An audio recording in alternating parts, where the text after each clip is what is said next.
मसीह में मेरे प्यारे भाइयों बहनों, आज फिर मैं मंजू जोन्स आप लोगों के बीच में बाइबल की कुछ बातें और उससे रिलेटेड छोटी छोटी स्टोरीज़ को शेयर करने के लिए आप लोगों के बीच में आई हूँ।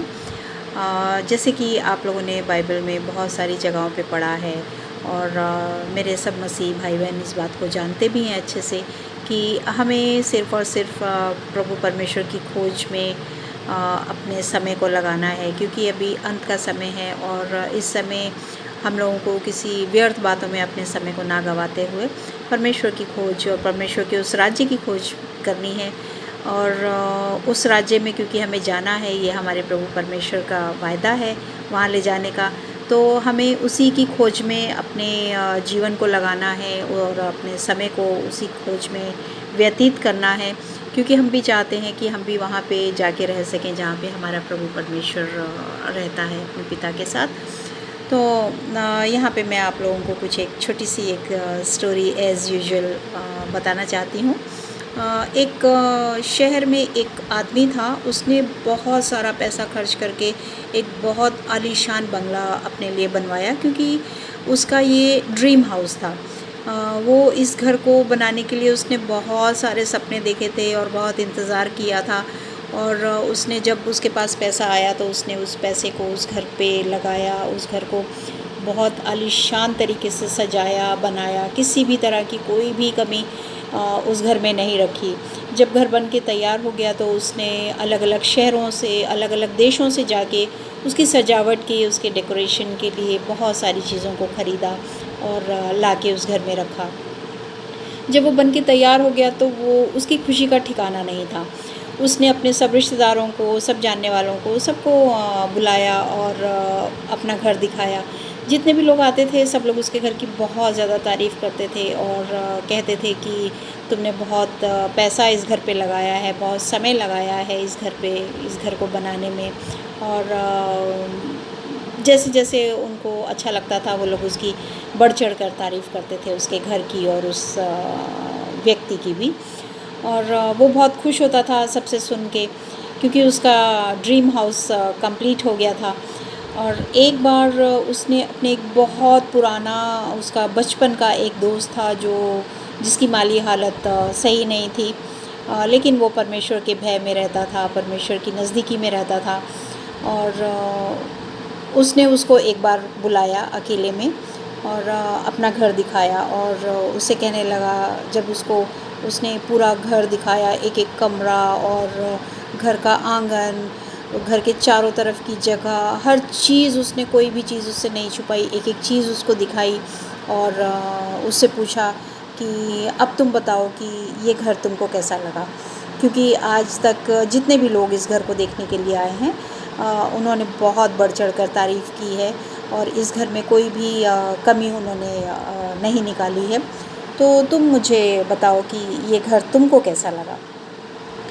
और वो अपने दोस्त से वही चीज़ एक्सपेक्ट कर रहा था जो दूसरे लोगों ने उसको कही थी, लेकिन उसके दोस्त ने उसकी आशा के विपरीत उसको जवाब दिया। और वो उसका जवाब सुनकर हैरान रह गया, शॉक्ड हो गया, स्टन रह गया।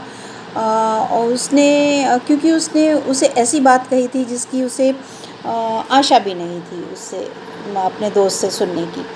क्योंकि उसने कहा कि ये बहुत सुंदर है, साफ़ सुथरा है और तुमने बहुत ज़्यादा पैसा लगाया है, ये भी बात सच है। तुमने इसको सजाने में अपना बहुत समय भी लगाया है, ये भी बात सच है।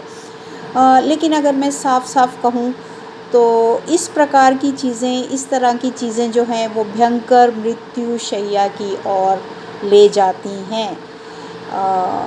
तो ठीक वैसे ही जब उसने उससे ये बात कही तो वो सुन के बहुत हैरान हो गया और उसने उसे बाइबल का एग्ज़ाम्पल दिया और उसने कहा कि लूका की पुस्तक उसका 12वां अध्याय और 16 से लेके 21 आयत में अगर पढ़ा जाए तो उसमें लिखा है कि कहीं एक बहुत धनवान व्यक्ति था और जब उसने सब अपना सामान इकट्ठा किया तो वो निश्चिंत हो गया।